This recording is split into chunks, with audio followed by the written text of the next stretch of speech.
சிவனை நினைக்கிறதுக்கு ஒரு நாளாவது 8 4 கால பூஜையும் கண்டிக்கணும் அப்படிங்கிறது வந்து பெரியவங்க சொன்ன முறை. எவ்ரி மந்த் சிவராத்திரி வரும். இந்த மாசம் வர சிவராத்திரி வந்துட்டு மகா சிவராத்திரின்னு சொல்லுவாங்க. சிவனுக்கு ஸ்பெஷல். ஆக்சுவலி இது வருஷம் வந்து இது ஒரு வளர்பிறை இதில் வருது. இது ரொம்ப விசேஷமான இது. எல்லா சிவ ஆலயங்கள்லையும் ரொம்ப பிரசித்தி பெற்று இருக்குது. சிவனுக்கு உகந்த ராத்திரி சிவராத்திரி.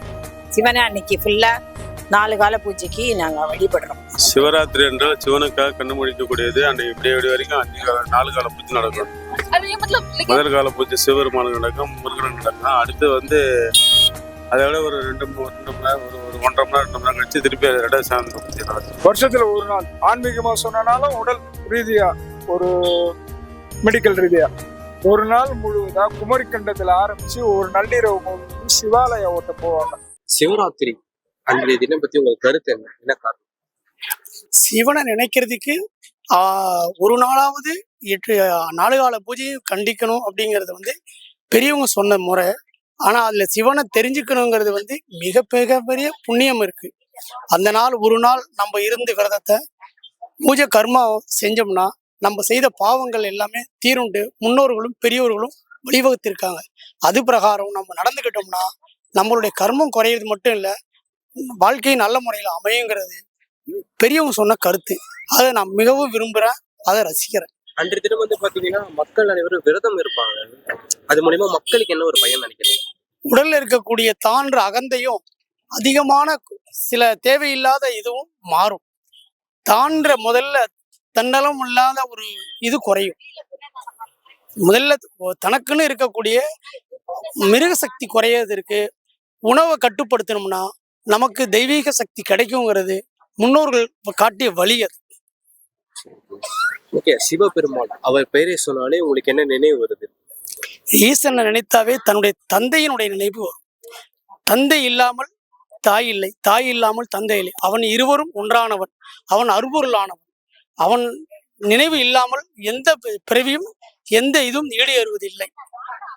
தாய் தந்தையை நினைப்பவன் சிவனை மறந்தால் தாய் தந்தையரை மறந்ததாக அர்த்தம்.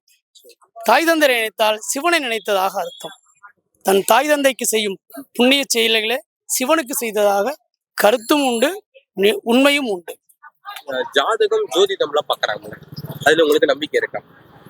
கிரக பலனும் ஜாதி என்பது இது ஜோதிடம் என்பது நம்பிக்கை தான். நவகிரகங்கள் எப்படி நம்ம வந்து இது செஞ்சா அது சரியா இருக்கும்னு சொல்றோமோ அது மாதிரி கோள்களுடைய அசைவை வச்சுதான் ஜனனமே உண்டாவதுன்னுட்டு பல சாஸ்திரங்கள் பல ஆண்டுகளுக்கு முன்னால் முன்னோர்களால் சொல்லப்பட்டிருக்கு. அதுதான் உண்மை. திருமணத்துக்கு முன்னாடி வந்து பாத்தீங்கன்னா பொருத்தம் பாக்குறாங்க, திருமண பொருத்தம். அதை பத்தி உங்களுக்கு கருத்து என்ன? அது அவனுடைய ஜனனத்தை கரெக்டா வச்சா கரெக்டா தெரியும். ஜனனத்தை கரெக்டா வைக்கலைன்னா அது எல்லாமே தப்பாயிடும். அது பொருந்துங்கிறது உண்மை. அது கோள்களுடைய அசைவை வச்சுதான் ஜனனமே ஆகுது. அதனாலதான் தாம்பத்தியத்தை கூட முதல்ல அந்த நேரத்தை குறிக்கிறாங்க. அது சரியான முறையில குறிச்சாங்கன்னா சரியான குழந்தையும் சரியான வம்சமும் வளரும். அதுல எந்த மாற்றமும் இல்லை. நன்றி. ரொம்ப நன்றி. தமிழ்நாட்டிலேயே உங்களுக்கு ரொம்ப பிடிச்ச ஒரு சிவாலயம் தான் இந்த ஒரே ஒரு சிவாலயம்? அருணாச்சலேஸ்வரா, திருவண்ணாமலை. முக்தி தரும், நினைத்தால் முக்தி தரும் சிவாலயம். என்ன காரணம் அத்தனை கோவில் கோவில் உங்களுக்கு பிடிச்சது? நினைத்தாலே முக்தி தரும் பல சித்தர்கள் வாழ்ந்த இடம், இன்றும் வாழ்ந்து கொண்டிருக்கும் இடம். அருபொருளானவன், அனைக்கும் நினைக்கும் என்றும் அற்புத தீயானவன், தீய செயல்களை ஒழிப்பவன். அக்னி என்றாலே தீயதை நம்பால் அக்னியில் அழிக்கக்கூடியது.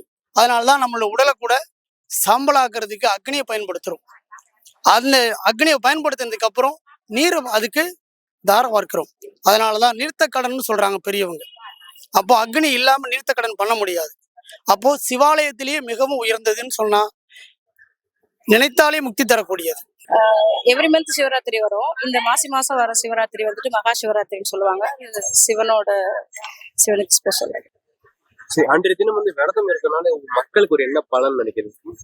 ஆக்சுவலா பூமிக்கு கீழே இருந்து ஒரு குட் வைப்ரேஷன், அதோட நேம் எல்லாம் கிளியரா தெரியாது. ஸோ அது வந்துட்டு ஈவினிங் 6 to நைட்டு 12க்குள்ள அந்த மேபி அதுதான் நினைக்கிறேன்.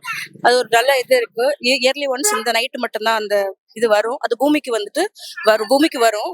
அது வந்துட்டு நம்ம அந்த நேரம் நீ வந்து உட்காந்துருந்தோம் தியானத்துல இருந்தோம்னா நம்ம உடம்பு வழியா அது வைப்ரேட் ஆகி நமக்கு ஒரு நல்ல குட் வைப்ரேஷன் தான். சிவபெருமான் அவர் பேரை சொன்னாலே உங்களுக்கு நினைவு வருவது என்ன? ருத்ராட்சம். என்ன காரணம்? சிவனோட கண்ணீர்னு சொல்லுவாங்க ருத்ராட்சத்தை. ஸோ போட்டுட்டோம்னா குட் வைப்ரேஷன் இருக்கும். நம்புறவங்களுக்கு நல்லது. உங்களுக்கு அதுல நம்பிக்கை இருக்கா? எஸ், நாங்க ஆக்சுவலா சிவனை தான் கும்பிடுவோம். ஸோ சரி. அம்மா, இந்த ஜாதகம் ஜோசியம் எல்லாம் சொல்றாங்க, அதுல உங்களுக்கு நம்பிக்கை இருக்கா? எஸ், அதை பத்தி உங்களோட கேள்வி. ஜாதகம் நம்மளோட இப்போ ஒண்ணும் இல்லை, நம்ம வந்துட்டு கொஞ்சம் ஏதோ இதுல இருப்போம், குழப்பத்துல ஏதோ இருக்கும், ஒரு டெசிஷன் எடுக்க முடியாத ஒரு இதுல நம்ம இருக்கும்போது இந்த ஜாதகமும் ஜோசியமும் நமக்கு வந்து ஒரு இது கொடுக்கும், ஒரு சின்ன ஹிண்ட் கொடுக்குற மாதிரி. மேபி வந்து இப்போ ஏதோ தொழில் பண்றோமா இல்ல வேலைக்கு போலாமான்னு ஒரு 2 இதுல இருப்போம். ஸோ அப்படி இருக்கும்போது இப்படி போகும்போது உங்களுக்கு இந்த தொழில் செட் ஆகும், இல்ல உங்களுக்கு வேலைக்கு தான் செட் ஆகும் அப்படின்னு சொல்லுவாங்க. அதுல 90% நடந்திருக்கு. ஸோ அதனால நம்ம கொஞ்சம் நம்பலாம். திடீர்னு அவங்க வந்து உங்களுக்கு ஒரு எதிர்த்தமான கஷ்டப்படுற மாதிரி சொல்லிட்டாங்கன்னா அந்த நேரத்துல என்ன பண்ணுவீங்க? We have to accept. Yes. Maybe அத வந்துட்டு அது மேபி நமக்கு வரப்போறத முன்னாடியே சொல்றாங்கன்னும் போது நம்ம கொஞ்சம் அலர்ட் ஆயிக்கலாம்ல. இப்ப நான் இன்வெஸ்ட் பண்ண போறேன், ஒரு 5 லட்சம் இன்வெஸ்ட் பண்ண போறேன் அப்படிங்கும்போது, இல்ல உங்களுக்கு பிசினஸ் செட் ஆகாது, இப்ப டைம் சரியில்லை, ஒரு வருஷம் கழிச்சு பண்ணுங்க அப்படின்னு சொன்னாங்கன்னா ஓகே, ஒரு ஹிண்ட் கொடுத்த மாதிரி தானே. அந்த 5 லட்சத்தை இன்வெஸ்ட் பண்ண வேண்டிய அவசியம் இல்லைல்ல. இந்த கல்யாண பொருத்தம்னு ஒண்ணு பாக்குறாங்க, அதுல உங்களுக்கு நம்பிக்கை இருக்கா? இருக்கு. அத பத்தி உங்களுக்கு கருத்து என்ன? மனப்பொருத்தம் எல்லாமே இருக்கு அதுல. பேபி குழந்தைங்க பிறக்கிறது கூட ஒரு சில பொருத்தம் இருந்தாதான் அது நடக்கும்னு சொல்லுவாங்க. சோ அது உண்மைதான். ஓகே, நன்றி. தேங்க்யூ. பிடிச்ச சிவாலயம் தமிழ்நாட்டுல திருவண்ணாமலை, தென் மயிலாப்பூர். என்ன காரணம் 2 கோவில்? போய் உட்காந்துட்டு வந்தா அடுத்த நாளே அதுக்கான சொல்யூஷன் கிடைக்கும். நம்ம ஏதாவது மனசோ வருத்தத்தோட போய் உட்காந்தோன்னா அடுத்த நாளே அது மனசுல இருந்து வேரோட புடுங்கி போட்ட மாதிரி எனக்கு ஒரு சொல்யூஷன் கிடைக்கும். ஸோ அதனால ஆக்சுவலி இது வருஷம் வந்து இது ஒரு வளர்பிறை இதுல வருது. இது ரொம்ப விசேஷமான இது. எல்லா சிவ ஆலயங்கள்லயும் ரொம்ப பிரசித்தி பெற்றது இருக்குது. ஸோ உற்சாகமா கொண்டாடுறாங்க. இது வந்து வடநாட்டுல தான் முன்னாடி இருந்தது, இப்போ சவுத்லயும் தமிழ்நாட்டிலையும் ரொம்ப பிரசித்தி பெற்றமா நடந்துட்டு இருக்குது. அன்றைய தினம் வந்து மக்கள் வந்து விரதம் இருக்கிறதுக்காக மக்களுக்கு ஒரு என்ன நலன் வந்துறப்போது நீங்க நினைக்கிறீங்க? ஒரு பக்தி, ஒரு தெய்வ பக்தி, ஒரு நம்பிக்கை, அதுதான் எல்லாருக்கும் நிச்சயமா நல்லது நடக்கும் சிவன் அருள்நாள் அப்படிங்கிறது. தமிழகத்திலே உங்களுக்கு ஒரு பிடிச்ச ஒரு சிவன் ஆலயம்னா என்ன ஆலயத்தை சொல்றீங்க? அது என்ன காரணம்? திருவண்ணாமலை ரொம்ப விசேஷமான பிரசித்தி பெற்றது. ஸோ அது தீப ஒரு சன்னதி உள்ளது, பஞ்சபூதங்கள் உள்ளதுல அது திருவண்ணாமலை ரொம்ப விசேஷம். ஜாதகம், ஜோதிடம், இதில் உங்களுக்கு நம்பிக்கை இருக்கா? இருக்கு, எல்லாருக்கும் நம்பிக்கை இருக்கு, எங்களுக்கும் எல்லாருக்குமே உள்ளது. அது ஈவன் அத்தனை நீங்க அரசியல் வேண்டாம், அது வந்து பொலிட்டீஷியன்ஸுக்கு கூட அதை நம்பிதான் நிச்சயமா இருக்கான், அதை நம்பிதான் இருக்கான். எல்லாருக்கும் அது வந்து மறைமுகமா இருக்கு, நிச்சயமா பிறந்தது அது நிச்சயமா. கல்யாணம் பார்த்தீங்கன்னா பொருத்தம்னு ஒண்ணு பாக்குறாங்க, அந்த பொருத்தத்துக்கு உங்களுக்கு நம்பிக்கை இருக்கா? அது என்ன காரணம்? நிச்சயமா அதுதான் நிச்சயமா ஹெல்ப் பண்ணுவாங்க. ஒன்னொன்னுக்கும் ரஜ பொருத்தம், இந்த தின பொருத்தம், இந்த வசிய பொருத்தம், அவங்களுக்குள்ள ஒரு அந்யோன்யம், இதெல்லாம் வந்து நிச்சயமா வந்து டெஃபினட்டா அதுக்குள்ள ஒரு மகத்துவம் இருக்குது, டெஃபினட்டா இருக்கு. நன்றி. சிவனுக்கு உகந்த ராத்திரி சிவராத்திரி. சிவனை அன்னைக்கு ஃபுல்லா 4 கால பூஜைக்கு நாங்க வழிபடுறோம். எல்லாம் சிவராத்திரி அன்னைக்கு விரதம் இருக்கிறதுனால என்ன பலன் கிடைக்கும்? சிவலோக பதிவேடிக்கலாம். அதுக்காக அன்றைய தினம் வந்து மக்கள் விரதம் மக்களுக்கு என்ன பயன்?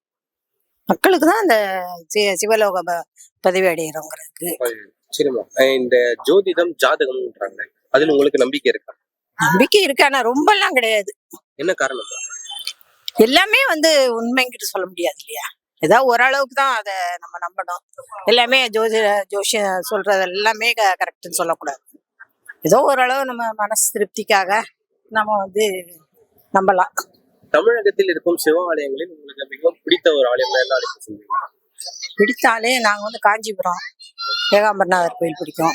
என்ன காரணம்? நாங்க அந்த ஊர்ல 40 வருஷமா இருக்கிறோம், அதனால அது ஏகாம்பரநாதர் பிடிக்கும். திருமணம் பொருத்தம்னு ஒண்ணு பாக்குறாங்க, அதுல உங்களுக்கு நம்பிக்கை இருக்காம? இருக்கு, பொருத்தம் பார்த்துதான் கல்யாணம் பண்றோம். இருக்கு. அதுக்கு மட்டும்தான் நாங்க ஜோசி பாக்குறோம். சிவராத்திரி என்றால் சிவனுக்காக கண்ணு முழிக்கக்கூடியது. அன்னைக்கு விடிய வரைக்கும் 4 கால பூஜை நடக்கும். முதல் கால பூஜை சிவபெருமானுக்கு நடக்கும், முருகனுக்கு நடக்கும். அடுத்து வந்து அதை விட ஒரு 2 மணி நேரம், ஒரு 1.5 மணி நேரம் 2 மணி நேரம் கழிச்சு திருப்பி அது 2வது சாமி பூஜை நடக்கும். அதுவும் அதே சிறப்பாக நடக்கும். அந்த மாதிரி எல்லாருக்கும் அன்னதானம் போடுவாங்க, கச்சேரி எல்லாமே நடக்கும். விடிய வரைக்கும் கண்ணு முழிச்சு சிவன். அது எதுக்காகனாக்க சிவபெருமான் வந்து அன்னைக்கு உலகத்தை காக்கக்கூடிய தன்மை இருக்குது அவருக்கு. அதனால வந்து அவரை வந்து எல்லாம் போற்றி புகழ வேண்டுங்கிறதுக்காக சிவராத்திரி விடிய கண்ணு முழிச்சா பல நன்மைகள் இருக்குது. அந்த கைலாச மலையிலேருந்து நமக்கு காட்சி கொடுப்பாரு அன்னைக்கு மட்டும்தான். அதனாலதான் அன்னைக்கு சிவராத்திரி வந்து 5 கால பூஜை நடக்கும். அது அன்றைய தினம் வந்து மக்கள் எல்லாம் விரதம் இருப்பாங்க. ஆமா, விரதம் இருப்பாங்க. அடுத்து வந்து மக்களுக்கு என்ன பயன்? மக்களுக்கு பல நல்ல உடம்புல ஆரோக்கியம் இருக்கும், புத்துணர்ச்சி வரும், இந்த நோய் நொடி இல்லாம நீண்ட ஆரோக்கியமா இருப்பாங்க. அது மட்டும் இல்லாம இன்னொரு விஷயம்னா, நைட்டு பூரா கண்ணு முழிச்சிட்டு போய் தூங்கிடக்கூடாது. தூங்காம இருந்து திருப்பி வந்து வீட்டுக்கு போயிட்டு குளிச்சுட்டு வந்துட்டு திருப்பி வந்து முருகப்பெருமான சிவபெருமானை பார்த்தோன்னா பல நன்மைகள் இருக்குது. அது இந்த ஜாதகம் ஜோசியம் சொல்றாங்க, உங்களுக்கு நம்பிக்கை இருக்கு? அது எனக்கு தெரியாது, அதை பத்தி எனக்கு தெரியாது, நம்பிக்கை கிடையாது. அது எல்லாம் வந்து கடவுள்னு ஒருத்தர் மனசு வச்சு எல்லாமே அவர் காப்பதும் நினைப்பதும் எல்லாமே அவரோட செயலு தான். அது வருஷத்துல ஒரு நாள் ஆன்மீகமா சொன்னாலும் உடல் ரீதியா ஒரு மெடிக்கல் ரீதியா ஒரு நாள் முழுவதா குமரிக்கண்டத்துல ஆரம்பிச்சு ஒரு நள்ளிரவு முழுவதும் சிவாலய ஓட்ட போவாங்க முன்னால உள்ள சிவனடியார்கள். அப்போ இந்த வருஷத்துல ஒரு நாள் மகா சிவராத்திரி அன்னைக்கு சிவனை நினைச்சு தமிழ்ல சுழுமுனை சித்தாந்தம் சொல்லுவாங்க. அந்த சிந்தனையில ஏதாவது ஒரு மலையிலயோ ஒரு கோவிலையோ ஒரு விளிம்புல உட்காந்து நாம யாரு, நம்ம என்னவா பிறந்தோம், எதுக்கு பிறந்தோம் அப்படின்னு சிவனை நினைச்சு ஒரு முழு இரவுக்குள்ள சிவனை நினைச்சு துதிப்பாடி, இது குமரிக்கண்டத்துல ஆரம்பிச்சது. இதுக்கும் இன்றைய காலகட்டத்துக்கு ஆரியத்துக்கும் ஒரு தொடர்பும் கிடையாது. சிவராத்திரி அன்னைக்கு விரதம் இருக்காங்க. அந்த விரதம் இருக்கிறதுனால என்ன பலன்? நம்ம உடம்பு ரீஃப்ரெஷ் ஆகும் சாமி. ஃபுல்லா ஒரு நைட்டு ஃபுல்லா நம்ம உட்காந்து பகவானை நினைச்சு பேசாம இருந்து இந்த சிந்தனையில கொண்டு வரும். அப்போ சிவனடியார்கள்லாம் உட்காந்து நமக்கு ஒரு வழிகாட்டும் போது அங்க சமஸ்கிருதமோ மந்திரமோ எதுவுமே தேவை கிடையாது. ஒரு ஆத்மார்த்தமான ஒரு அமைதியான நிலைக்கு போறதுதான் சிவராத்திரி. சிவனுக்கு உகந்தது. சிவபெருமான் சொன்ன உடனே உங்களுக்கு என்ன தோணும்? சிவபெருமான்ன்றதை விட ஈஸ்வரன் சொல்லலாம். ஈஸ்வரன் சொல்லும் போது உலகத்துல இருக்கிற எந்த பேரு, எந்த மொழி, எந்த இனம், எந்த ஈஸ்வரனோட ஒப்பிட்டு போயிடலாம். இப்ப உதாரணம் சொன்னா இது கிண்டி ஈஸ்வரனுக்கு தொடர்பு இருக்குன்னு எப்படின்னு கேட்டீங்கன்னா கிண்டீஸ்வரா. இந்த மாதிரி இந்த ஈஸ்வரன்ற பேர் விடுது அமெரிக்க ஈஸ்வரா, அண்டார்டிகா ஈஸ்வரா, ஆஸ்திரேலியா ஈஸ்வரா, எல்லாரும் கூட தொடர்பு ஈஸ்வரன். ஆனா மற்ற மதத்திலேயோ மற்ற மதத்துல உள்ள பேர்களோ தொடர்புடையாது. ஆதியும் மந்தமும் சிவன்ன்றதுனால இதனோடு ஒப்பிட்டு நாங்க சிவன். ஜாதகம் ஜோதிடம் இதுல ஒரு நூல் கூட உடன்பாடு கிடையாது. திருமண பொருத்தம் பாக்குறாங்க. உடன்பாடு சமஸ்கிருதம் வேற சார், அது ஒரு யுகத்துல வந்தது. தமிழ்ன்றது எல்லாத்துக்கும் முன்றது. கிமு கிறிஸ்து பிறப்பதற்கு முன் 3ஆம் நூற்றாண்டு 2ஆம் நூற்றாண்டு முதல்ல எழுதின ஒலி உச்சாடனம் பிராமி எழுத்து, அதற்கப்புறம் சிறு சிறு குறியீடுகள். இப்ப ஆதிச்சநல்லூர் கீழெல்லாம் எடுத்து காட்டுறாங்களே அந்த குறியீடு. அப்போ எந்த மந்திரமும் சொல்லி சாமி கும்பிடுது. இப்போ கடவுள் சொல்றது யாருன்னு கேட்டீங்கன்னா, உங்களுக்கு நிர்ணயிக்கப்பட்ட ஆயுள் கடவுச்சீட்டு கொடுப்பவன் கடவுள், இறைப்பை நிறைப்பவன் இறைவன். அவ்வளவுதான், வேற subject. there is no Sanskrit. உங்களுக்கு மிகவும் பிடித்த சிவாலயம் சதாசிவ கோணி ஆந்திரால இருக்கு. ஒரு நொடியும் ஒரு வினாடி எல்லா நொடியும் சதாசிவம். அதனால சதாசிவம் கோணி ரொம்ப பிடிக்கும்.